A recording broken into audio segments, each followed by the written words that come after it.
టీశాట్ ప్రేక్షకులందరూ కూడా టీశాట్ తరపున ధన్యవాదాలు. ఈ సెషన్‌లో మనము group 1 prelims come mains point of వ్యూలో తెలంగాణ జియోగ్రఫీ నుంచి అడవులు ప్రాముఖ్యత, ఈ మధ్య 2021లో వచ్చినటువంటి తెలంగాణ ఫారెస్ట్ సర్వే రిపోర్ట్‌లో ఉన్నటువంటి ప్రధానమైన అంశాలు, వీటితో పాటుగా మనకి మెయిన్స్ పాయింట్ ఆఫ్ వ్యూలో ఏ విధంగా ప్రశ్న రావడానికి అవకాశం ఉన్నది, వచ్చినప్పుడు మనం ఏ విధంగా దానికి రెస్పాండ్ కావాలి అనే అంశాలను ఇప్పుడు పరిశీలిద్దాం. ఒక ప్రశ్నకి మనం మెయిన్స్‌లో ఆన్సర్ రాసేటప్పుడు ఇంట్రడక్షన్ అనేది చాలా ప్రధానమైంది. అట్లాగే కంక్లూజన్ కూడా చాలా ప్రధానమైంది. సో, ఏ ప్రశ్నకైనా మనం ఆన్సర్ రాసేటప్పుడు ఇంట్రడక్షన్ అనేది దానికి రిలేటెడ్‌గా ఒక మార్క్ ముద్రించే విధంగా మనకి ఇంట్రడక్షన్ ఉండాలి. అలాంటి ఇంట్రడక్షన్స్ అన్నీ కూడా అభ్యర్థులు వాళ్ళ యొక్క స్పృజనతో, వాళ్ళ యొక్క సహజమైనటువంటి తెలివితేటలతో వీటన్నిటిని కూడా అభివృద్ధి చేసుకోవాలి. ఇప్పుడు అడవుల గురించి మనం గనక పరిశీలించినట్లయితే, అడవులనేవి సమాజ శ్రేయస్సుకు, భవిష్యత్తుకు ఒక పరమపద సోపానం లాంటివి. వృక్షాలు, జంతువులు, అలాగే వీటి మధ్య ఉన్నటువంటి సంబంధాలు అనేవి మానవ మనుగడకు చాలా కీలకమైనవి. ఈ విషయంలో కనుక చూసినట్లయితే భారతదేశంలో అటవీ శాతం కొంతమేర తక్కువ స్థాయిలో ఉన్నప్పటికీ, అటవీ విస్తీర్ణాన్ని పెంచుకునే క్రమంలో భారత ప్రభుత్వం, అలాగే వివిధ రాష్ట్ర ప్రభుత్వాలు కూడా గణనీయమైనటువంటి సేవ చేస్తున్నాయని మనం భావించవచ్చు. దీనికి దృష్టాంతంగా కనుక మనం గమనించినట్లయితే, తెలంగాణలో హరితహారం పేరుతో సాగిస్తున్నటువంటి ఒక అభివృద్ధి విధ్వంసం అనేది ఈరోజు అడవుల పెరుగుదలకు, అలాగే అటవీకరణ ద్వారా జరిగేటటువంటి మంచి సుఫలితాలకు నిదర్శనంగా మనం భావించవచ్చు. ఇక తెలంగాణలో ఉన్నటువంటి అడవులను కనుక మనం పరిశీలించినట్లయితే, ఇక్కడ ఉన్నటువంటి శీతోష్ణ స్థితి సెమీ అరిడ్, అలాగే సబ్ హ్యూమిడ్ క్లైమేట్‌కి చెందినటువంటిది. అంటే అర్ధ శుష్క ప్రాంతము, అలాగే అర్ధ సమశీతోష్ణ మండలానికి సంబంధించినటువంటి వాతావరణం కాబట్టి, ఆర్ద్రతతో కూడినటువంటి వాతావరణం కాబట్టి సమ ఆర్ద్రత, సెమీ హ్యూమిడ్. సో, ఇటువంటి వాతావరణంలో మనకి ఎవర్ గ్రీన్ ఫారెస్ట్స్, అలాగే సెమీ ఎవర్ గ్రీన్ ఫారెస్ట్స్ అంటే సతత హరితారణ్యాలు, అలాగే అర్ధ సతత హరితారణ్యాలు ఉండడానికి అవకాశం లేదు. ఇక భారతదేశంలో ఉన్నటువంటి అడవులన్నీ కూడా ఆయన రేఖా ప్రాంతపు అడవులు అధికంగా ఉండడం, అందులోనూ తెలంగాణ ప్రాంతం ఆయన రేఖా ప్రాంతాల్లో దాదాపుగా మధ్య భాగంలో ఉండడం కూడా మనకి పూర్తిగా ఆయన రేఖా ప్రాంతపు అడవులనే మనం ఇక్కడ గమనించడానికి అవకాశం ఉంది. ఇక భారతదేశంలో ఉన్నటువంటి అడవులతో పోల్చుకున్నట్లయితే తెలంగాణలో ఉన్నటువంటి అడవులు కొంతమేరకు ప్రత్యేకమైనవే అని చెప్పుకోవచ్చు. ఎందువల్ల అంటే, ఉదాహరణకి తెలంగాణ అడవుల్లో కనుక, అటవీ భూభాగంలో కనుక మనం వృక్షాలను కనుక పరిశీలించినట్లయితే దాదాపు 2900కు పైగా మనకు వృక్ష జాతులను మనం ఇక్కడ గమనిస్తే, అందులో 1800కు పైగా వృక్ష జాతులు మనకి హోమియో వైద్యంలోను, ఆయుర్వేదిక వైద్యంలోను, అలాగే మనకి ప్రాంతీయంగా సమాజంలో, గ్రామాల్లో ఉన్నటువంటి సహజ వైద్యాలకు సరిపడేటటువంటి మూలిక వనరులు కోకొల్లలుగా ఉండడం ఇక్కడ మనం గమనించాలి. ఇక తెలంగాణలో ఉన్నటువంటి అడవులను కనుక మనం పరిశీలించినట్లయితే 4 రకాల అడవులను మనం ఇక్కడ గుర్తించవచ్చు. అవి ట్రోపికల్ మాయిస్ట్ డెసిడ్యుయస్ ఫారెస్ట్, అలాగే ట్రోపికల్ డ్రై డెసిడ్యుయస్ ఫారెస్ట్, అలాగే ట్రోపికల్ థార్న్ ఫారెస్ట్, వీటితో పాటుగా tropical dry ever green forest మనం గమనించవచ్చు. అంటే మొదటిది ఆయన రేఖ ఆర్ద్ర ఆకురాల్చు అడవులు, ట్రోపికల్ మాయిస్ట్ డెసిడ్యుయస్ ఫారెస్ట్. వీటిని కనుక మనం పరిశీలించినట్లయితే ఇవి వర్షపాతం 125 సెంటీమీటర్ల కంటే సగటున ఎక్కువగా ఉన్న ప్రాంతాల్లో ఈ రకమైనటువంటి అడవులను మనం భారతదేశంలో గుర్తించవచ్చు. ఇక భారతదేశంలో కనుక మనం చూసినట్లయితే వీటిని ఆల్రెడీ మనం చర్చించుకుని ఉన్నాం. ఇటువంటి అడవులు, ఆర్ద్ర ఆకురాల్చు అడవులు అనేవి పశ్చిమ కనుమల్లో తప్ప, అలాగే ఈశాన్య భారతదేశంలో తప్ప మిగిలిన భారతదేశం అంతటా కూడా మనము గమనించవచ్చు. ఇక పశ్చిమ కనుమల్లో లేవు అని అనుకోవడం కంటే కూడా, పశ్చిమ కనుమల యొక్క తూర్పు భాగానికి వచ్చినట్లయితే, అంటే సో తూర్పు భాగానికి వచ్చినట్లయితే ఈ ప్రాంతంలో మనకి తూర్పు భాగంలో ఉంటే వర్షఛాయ ప్రాంతంలో గమనించవచ్చు కానీ పశ్చిమ కనుమల్లో మాత్రం మనం దాదాపుగా గమనించలేము వీటిని. ఇక తెలంగాణ ప్రాంతంలో కనుక చూసినట్లయితే ఆయన రేఖ ఆర్ద్ర ఆకురాల్చు అడవులు అనేవి అధిక భాగంలో మనకి ఉత్తర తెలంగాణ ప్రాంతంలో దర్శనమిస్తాయి. ఉత్తర తెలంగాణ ప్రాంతంలో కూడా ఖమ్మం జిల్లాలో అత్యధికంగా ఆయన రేఖ ఆర్ద్ర ఆకురాల్చు అడవులను మనం గమనించవచ్చు. దీని తర్వాత ఆదిలాబాద్ జిల్లాలో, నెక్స్ట్ నిజామాబాద్ జిల్లాలో ఇవి విస్తరించున్నాయి. ఈ అడవుల్లో ప్రధానంగా మనకు వృక్ష జాతులు కనుక చూసినట్లయితే టేక్ వుడ్ అనేది చాలా విలువైనటువంటి మనకి వృక్ష జాతి. వీటితో పాటుగా వెదురు కూడా పేదవాని కలపగా గుర్తించబడినటువంటి వెదురు కూడా ఈ ప్రాంతంలో అత్యధికంగా లభిస్తుంది. సో టేకు, వెదురు వీటితో పాటుగా సాల్ చెట్లు, రోజువుడ్ చెట్లు కూడా మనం ఇక్కడ గమనించవచ్చు. వీటితో పాటుగా బీడీ ఆకు తయారీకి అవసరమైనటువంటి టెండు లీవ్స్ కూడా మనకి నిజామాబాద్ జిల్లాలో, వరంగల్ జిల్లాలో మనకు గణనీయంగా లభిస్తున్న విషయాన్ని కూడా గుర్తుంచుకోవాలి. ఇక రెండవ అటవీ రకం కనుక మనం చూసినట్లయితే ట్రోపికల్ డ్రై డెసిడియస్ ఫారెస్ట్. ఇవి ఆయన రేఖ అనార్ద్ర ఆకురాల్చు అడవులు. సో ఆకురాల్చు అడవుల్లో హ్యూమిడిటీ కనుక ఎక్కువగా ఉన్నట్లయితే అవి ఆర్ద్ర ఆకురాల్చు అడవులు అవుతాయి. హ్యూమిడిటీ కనుక తక్కువ ఉన్నట్లయితే అవి అనార్ద్ర ఆకురాల్చు అడవులు అవుతాయి. ఆర్ద్ర ఆకురాల్చు అడవుల్లో వర్షపాతం 125 సెంటీమీటర్ల కంటే ఎక్కువ ఉండాలి. అనార్ద్ర ఆకురాల్చు అడవుల్లో 75 నుంచి ఒక 100 లేదా 120 సెంటీమీటర్ల వర్షపాతం ఉన్న వరకు కూడా మనం ఆయన రేఖ అనార్ద్ర ఆకురాల్చు అడవుల్ని మనం గమనించవచ్చు. సో భారతదేశం మొత్తం మీద కనుక చూసినట్లయితే అత్యధికంగా ఉన్నటువంటి అడవులు ఇవి ఆయన రేఖ అనార్ద్ర ఆకురాల్చు అడవులు. ఇవి ఈశాన్య భారతదేశంలో తప్ప మిగిలినటువంటి అన్ని భారత భూభాగాల్లోనూ మనం గమనించవచ్చు. తెలంగాణలో కనుక ఈ అడవుల వ్యాప్తిని మనం పరిశీలించినట్లయితే ఇవి ప్రధానంగా కరీంనగరు, అలాగే దక్షిణ వరంగల్లు, అలాగే పశ్చిమ లేదా దక్షిణ అంటే నైరుతి ఖమ్మం ప్రాంతము, నల్గొండ, మెదక్ జిల్లాలలో ప్రధానంగా వీటిని మనం గమనించవచ్చు. వీటిలో అకేషియా రకానికి చెందినటువంటి మొక్కలు విస్తారంగా మనం చూడవచ్చు వీటిని. వీటితో పాటుగా టేక్ వుడ్ కూడా ఈ ప్రాంతంలో అత్యంత ప్రధానమైనటువంటి ఈ వృక్షజాతి. ఈ టేక్ వుడ్ని కనుక చూసినట్లయితే మనకి కరీంనగర్ జిల్లాలో ఈ రకానికి చెందినటువంటి టేక్ వుడ్ విస్తారంగా లభిస్తుంది. ఇంతకుముందు చెప్పుకున్నట్లుగానే సాలు, టేకు, వెదురు అనేవి ఇక్కడ కూడా చాలా ప్రధానమైనటువంటి వృక్షజాతులు. ఇక మూడవ రకం కనుక చూసినట్లయితే ఆయన రేఖ అనార్ద్ర సతత హరితారణ్యాలు. ఇవి tropical dry ever green forest. వీటి యొక్క ప్రధానమైనటువంటి లక్షణం కనుక మనం పరిశీలించినట్లయితే భారతదేశం మొత్తం మీద కూడా ఇవి ఎక్కువగా కోరమాండల్ తీర ప్రాంతంలో మనం వీటిని గమనించవచ్చు.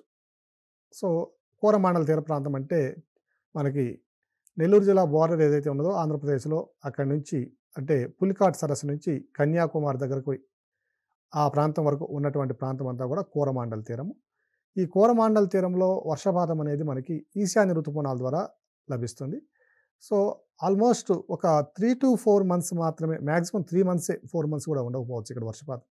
సో కేవలం 3 నెలల పాటు వచ్చే వర్షపాతం సంబంధించి ఈ ప్రాంతంలో సతత హరితారణ్యాలు ఉండడం అనేది ఒక చాలా చాలా విచిత్రమైనటువంటి ఒక ప్రభావవంతమైనటువంటి విషయం. ఈ ప్రాంతంలో ఉన్నటువంటి ఈ సతత హరితారణ్యాలు అనేవి ఎక్కువగా ముళ్ళ జాతికి చెందినటువంటి మొక్కలు మనం ఇక్కడ గమనించవచ్చు.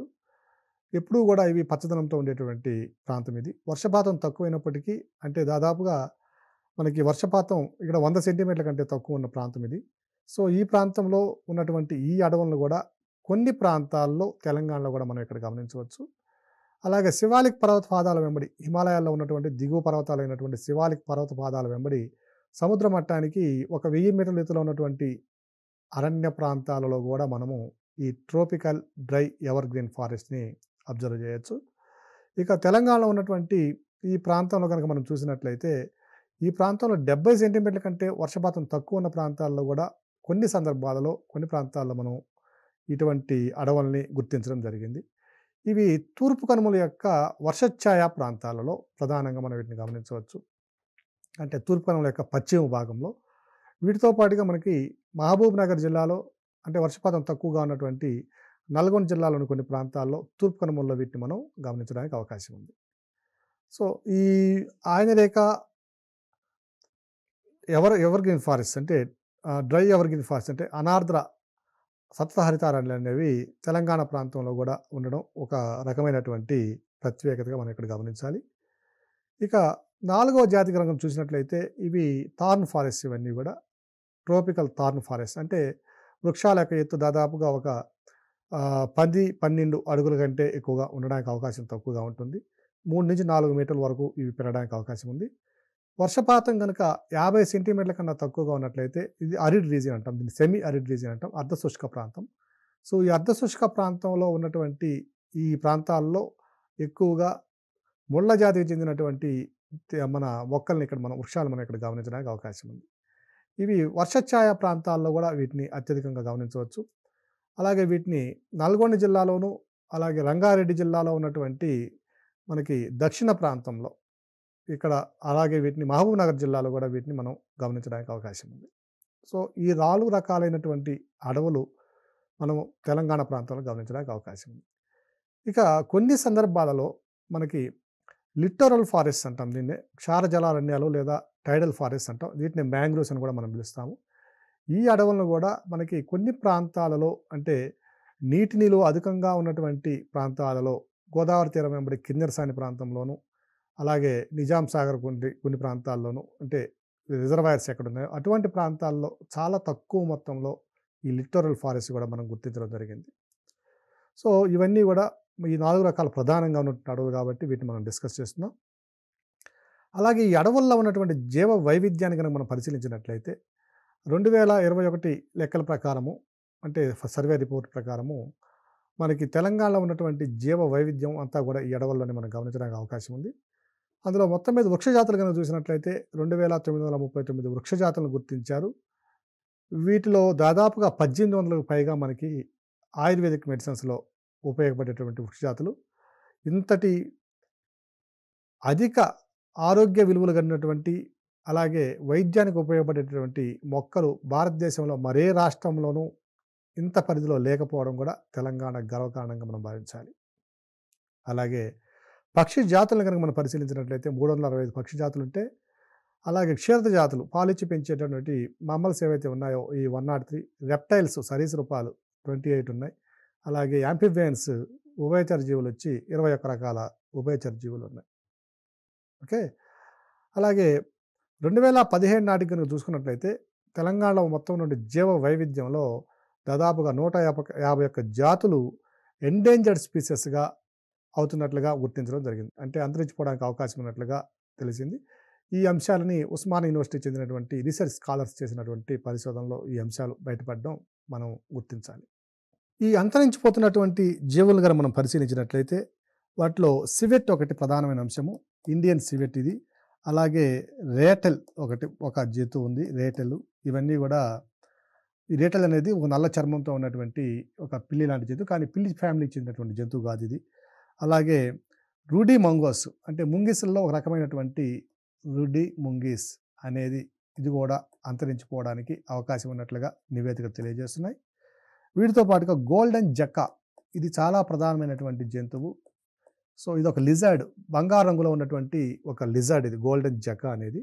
ఇది మనకి ప్రధానంగా నల్లమల అడవుల్లో ఇది యొక్క ప్రాముఖ్యత మనం గమనించవచ్చు. దాదాపు 100 సంవత్సరాల క్రితం మనకి అంతరించిపోయినట్లుగా అనిపించినటువంటి ఈ జంతువు, ఈ బల్లి గత 2006 నుంచి మరలా తిరిగి కనిపించడం ప్రారంభించింది. ఈ బల్లిని కనుక మనం చూసినట్లయితే ప్రధానంగా శేషాచలం కొండల్లో అంటే తిరుమల కొండల్లో ఇవి ఎక్కువగా ఉన్నట్లుగా గుర్తించడం జరిగింది. సో, ఇదే జాతి మనకి మహబూబ్‌నగర్ జిల్లా ప్రాంతంలో ఉన్నటువంటి నల్లమల అటవీ ప్రాంతంలో మనం వీటిని గమనించవచ్చు. ఇక వీటితో పాటుగా మరికొన్ని జంతువులు కూడా నాగార్జున సంబంధించినటువంటి నాగార్జున స్కిమ్ అనే ఒక జంతువు కూడా దీంట్లో అంతరించిపోవడానికి రెడీగా ఉన్నటువంటి ఒక జంతువు ఇది కూడా. సో, ఇవన్నీ కూడా అంతరించిపోవడానికి అవకాశం ఉన్నటువంటి జంతువులుగా మనం గుర్తుంచుకోవాల్సిన అవసరం ఉంది.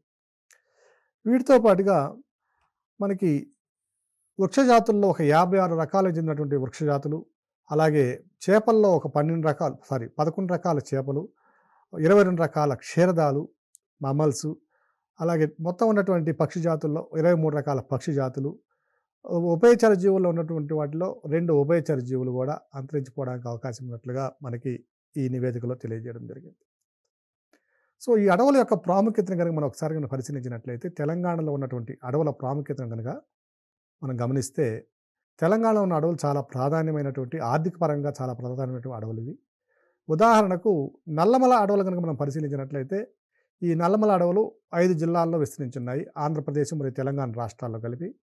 ఆంధ్రప్రదేశ్‌లో చిత్తూరు జిల్లా, మన ప్రకాశము, గుంటూరు, అలాగే తెలంగాణలో నల్గొండ, మహబూబ్ నగరు, ఇక ఆంధ్రలో మరొక జిల్లా కర్నూలు జిల్లాలో కూడా ఈ నల్లమల అడవులు విస్తరించున్నాయి.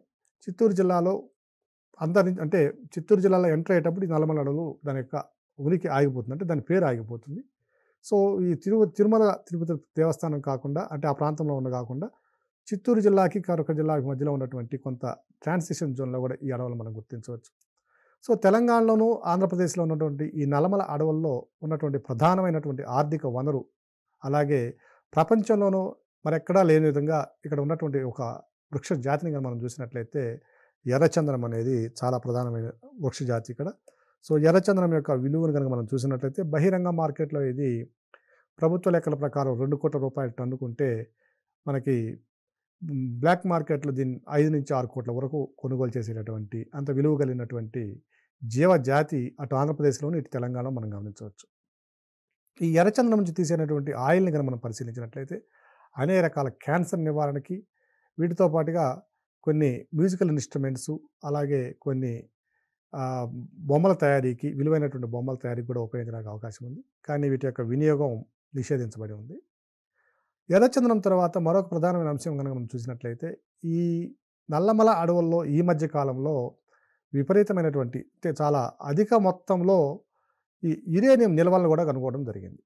సో, యురేనియం నిల్వలను వెలికితీసే కార్యక్రమం ప్రస్తుతం లేనప్పటికీ, భవిష్యత్తులో వీటి యొక్క ప్రాముఖ్యత వెలగట్టలేనిదిగా మనం ఇక్కడ గమనించాలి.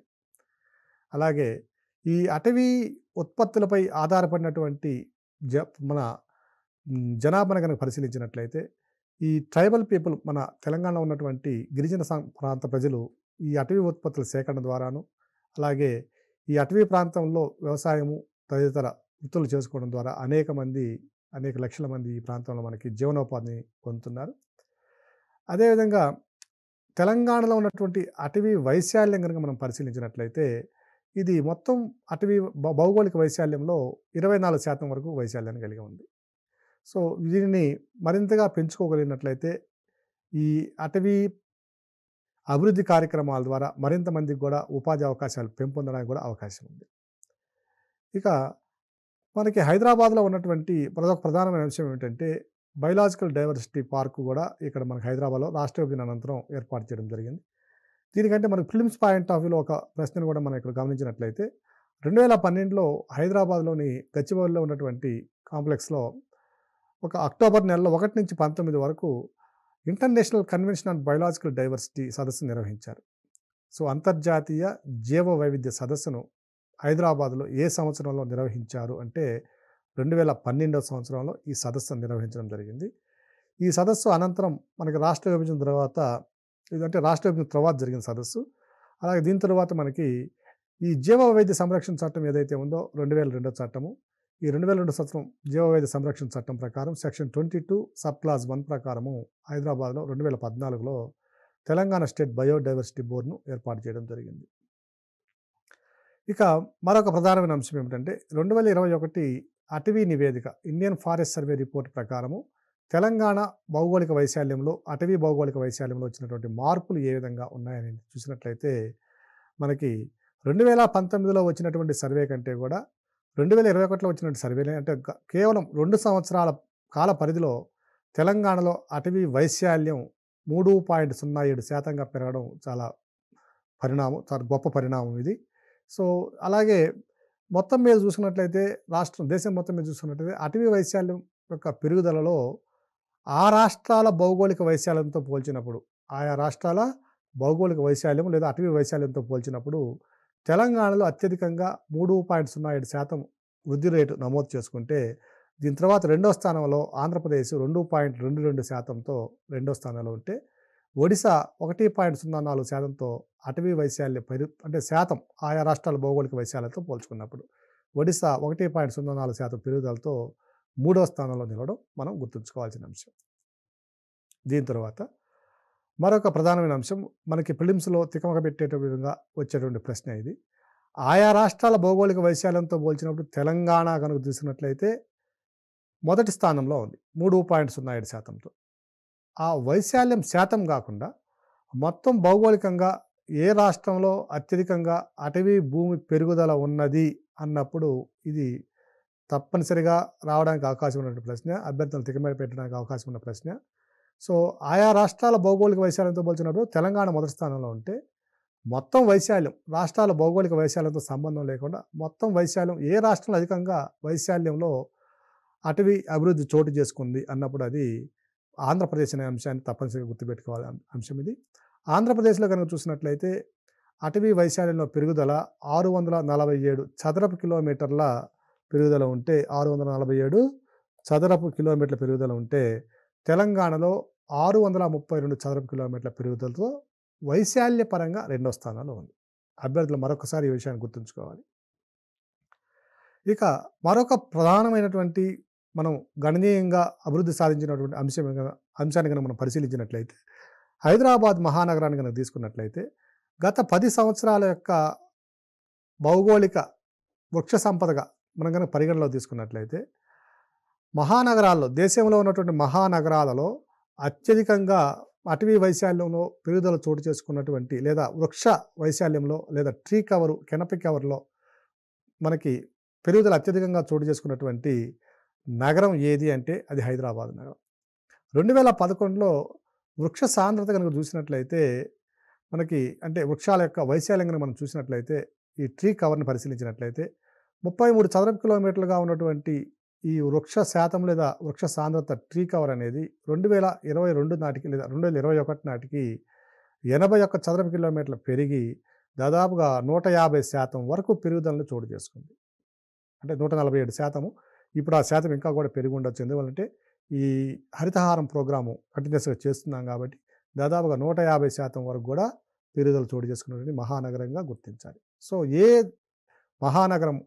నగరము దేశంలో అత్యధికంగా వృక్ష సాంద్రతను నమోదు చేసుకుంది గత దశాబ్ద కాలంలో అన్నప్పుడు అది హైదరాబాద్ రాష్ట్రంగా మనం అందరం కూడా గుర్తుపెట్టుకోవాల్సిన అవసరం ఉంది. ఇక 2019 అటవీ సర్వే ప్రకారం చూసినట్లయితే మొత్తం రాష్ట్రంలో అటవీ భూమి దాదాపుగా 20,582 చదరపు కిలోమీటర్లు ఉంటే 2021 నాటికి ఆ వైశాల్యము 21,4 ఇది గుర్తుపెట్టుకోండి. ఇది ప్రశ్న రావడానికి అవకాశం ఉన్నది. 2 ఒక 4 గుర్తుపెట్టుకోండి. 21,214 చదరపు కిలోమీటర్లకి అటవీ వైశాల్యం చేరుకొని మొత్తం మీద రాష్ట్రంలో పోయిన అటవీ సర్వేకి ఈ అటవీ సర్వేకి పోల్చుకున్నప్పుడు 3% పైగా పెరుగుదలను అటవీ వైశాల్యంలో చోటు చేసుకుంది, నమోదు చేసుకుంది. ఇక మొత్తం మీద చూసినట్లయితే మనము అడవుల్ని very dense forest, moderate dense forest, అలాగే లో డెన్స్ ఫారెస్ట్ లేదా ఓపెన్ ఫారెస్ట్ అని మనం 3 రకాలుగా వర్గీకరించుకోవడానికి ఒక అవకాశం ఉంది. అంటే అనేక రకాలుగా వర్గీకరణ ఉన్నప్పటికీ ఇది ఒక రకమైన వర్గీకరణ. అలా ఇంకో రకం చూసిన రిజర్వ్ ఫారెస్ట్, అలాగే ప్రొటెక్టెడ్ ఫారెస్ట్, అన్క్లాసిఫైడ్ ఫారెస్ట్ ఈ విధంగా 3 రకాలుగా వర్గీకరించుకోవచ్చు. ఇక్కడ మధ్యస్థ సాంద్రత లేదా తీవ్ర అధిక సాంద్రత కలిగినటువంటి అడవులు కనుక పోల్చుకున్నట్లయితే ఏ అడవిలో ఏ రకమైనటువంటి అడవి వైశాల్యం గణనీయంగా పెరుగుదల చోటు చేసుకుంది అంటే మధ్యస్థ సాంద్రత కలిగినటువంటి అడవుల్లో 332 చదరపు కిలోమీటర్ల పెరుగుదలతో మొదటి స్థానంలో చోటు చేసుకుంటే ఇక ఓపెన్ ఫారెస్ట్ ఏవైతే ఉన్నాయో బహిరంగ అడవులు అనేవి వీటి యొక్క వైశాల్యంలో 284 చదరపు కిలోమీటర్ల మేర పెరుగుదల సంభవించింది. అలాగే అత్యంత సాంద్రత కలిగినటువంటి అటవీ వైశాల్యము 16 చదరపు కిలోమీటర్ల మేర పెరిగినట్లుగా గణాంకాలు మనకి తెలియజేస్తున్నాయి. ఇక మరొక ప్రధానమైన అంశాన్ని కనుక మనం పరిశీలించినట్లయితే ఇది కవ్వాల్ టైగర్ రిజర్వ్ ఫారెస్ట్. మనకి మంచిర్యాల జిల్లాలో ఉన్నటువంటి కవ్వాల్ టైగర్ రిజర్వ్ ఫారెస్ట్. దీంట్లో దాదాపుగా 48 పులులు ఉన్నట్లు మనకి గణాంకాలు తెలియజేస్తున్నాయి. సో, ఈ కవ్వాల్ టైగర్ రిజర్వ్ ఫారెస్ట్‌లో కనుక మనం పరిశీలించినట్లయితే 2011లో ఉన్నటువంటి అటవీ వైశాల్యం 1825 చదరపు కిలోమీటర్లు అయితే ఇది 2021 నాటికి కొంతమేర తగ్గి 1706 చదరపు కిలోమీటర్లకు తగ్గి 5% నెగటివ్ గ్రోత్‌ని రికార్డ్ చేసుకుంది. అంటే తగ్గుదల 5%గా చోటు చేసుకుంది. ఇది కొంచెము బాధాకరమైన విషయం. సో, ఈ కవ్వాల్ టైగర్ రిజర్వ్ ఫారెస్ట్ అనేది మనకి ఈ నెగటివ్ గ్రోత్ చోటు చేసుకున్నటువంటి అంటే అటవీ వైశాల్యం పెరుగుదలలో రుణాత్మక మార్పును చోటు చేసుకున్న ప్రాంతం క్రింది వానలో ఏది అన్నప్పుడు అది కవ్వాల్ టైగర్ రిజర్వ్ ఫారెస్ట్గా అభ్యర్థులందరూ కూడా గుర్తుపెట్టుకోవాలి. ఇక తెలంగాణలో ఉన్నటువంటి అటవీ వైశాల్యం పెరుగుదలతో పాటుగా మరికొన్ని ప్రధానమైన అంశాలు కనుక మనం పరిశీలించినట్లయితే ఇందులో రిజర్వ్ ఫారెస్ట్లు కనుక చూసినట్లయితే అంటే రిజర్వ్ అడవులు కనుక చూసినట్లయితే వీటి యొక్క శాతము 76.65% కలిగి ఉంది రిజర్వ్ ఫారెస్ట్. ఇక ప్రొటెక్టెడ్ ఫారెస్ట్ అంటే రక్షిత అడవులు కనుక మనం చూసినట్లయితే ప్రొటెక్టెడ్ ఫారెస్ట్ 22.07% కలిగి ఉంది. వీటితో పాటుగా మనకి అన్క్లాసిఫైడ్ ఫారెస్ట్ అంటే వర్గీకరించబడని అడవుల శాతాన్ని కనుక మనం చూసినట్లయితే ఇది 2.28%గా ఉంది. సో రిజర్వ్ అడవులు ఎంత శాతం కలిగి ఉన్నాయి తెలంగాణలో అన్నప్పుడు ఇది 76% లేదా 76.65% అనే అంశాన్ని తప్పనిసరిగా గుర్తుపెట్టుకోవాలి ఫిలిమ్స్ పాయింట్ ఆఫ్ వ్యూలో. ఇక ప్రొటెక్టెడ్ ఫారెస్ట్ కనుక చూసినట్లయితే 22%, వర్గీకరించబడి అన్క్లాసిఫైడ్ కనుక చూసినట్లయితే 2.3%గా అభ్యర్థులందరూ కూడా తప్పనిసరిగా ఈ అంశాన్ని గుర్తుపెట్టుకోవాల్సిన అవసరం ఎంతైనా ఉంది. ఇక మొత్తం మీద మనకి ఈ సెషన్లో మనకి గ్రూప్ 1 మెయిన్స్లో రాదగిన ప్రశ్న ఏమిటి అనే అంశాన్ని కానీ మనం ఒకసారి కనుక అవగతం చేసుకున్నట్లయితే తెలంగాణ అటవీ వైశాల్యంలో గత దశాబ్ద కాలంలో చోటు చేసుకున్న మార్పుల్ని గుణాత్మకంగా పరిశీలిస్తూ తెలంగాణ అటవీ క్షేత్రాల యొక్క ప్రాముఖ్యతను చర్చించండి అనే విధంగా ఒక రకంగా ప్రశ్న రావడానికి అవకాశం ఉంది. ఇలాంటి ప్రశ్న వచ్చినప్పుడు మనకి ఇంట్రడక్షన్లో తెలంగాణ ఉన్నటువంటి అటవీ రకాలు ఒక 2-3 సెంటెన్స్లో చెప్పాలి. తర్వాత ఇంతకుముందు అనుకున్నట్టుగానే ఇంట్రడక్షన్ ఒక మంచి ఇంట్రడక్షన్ ఇచ్చుకుంటూ ఈ అటవీ రకాలు చెప్తూ ఈ రకాలు చెప్పినప్పుడు ఏ రకాల అడవుల్లో ఏ రకాలైనటువంటి వృక్ష జాతులు ఉన్నాయో అనేది మనం తెలియజేయడం మొదట్లోనే తెలియజేయాలి. ఇక అటవీ వనరుల ప్రాధాన్యతను చర్చిస్తూ అన్నాడు. అటవీ భూముల ప్రాధాన్యత మనం ఈరోజైతే మేము చెప్పుకున్నాము ఈ సెషన్లో.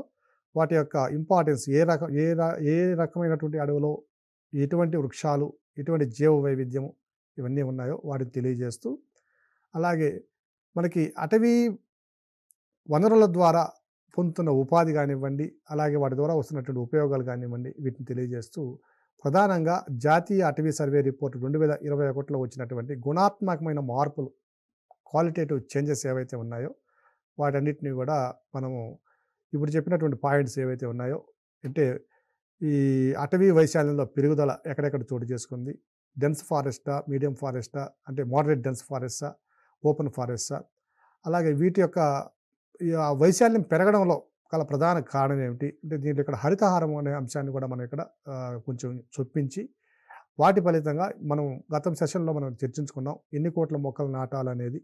సో వాటి ఆధారంగా కొంత గణాంకాలను అక్కడ చూపిస్తూ దీని ఫలితంగా మనకి అటవీ శాతం పెరిగిందని అనే విషయాన్ని తెలియజేస్తూ ఎగ్జామినర్కి.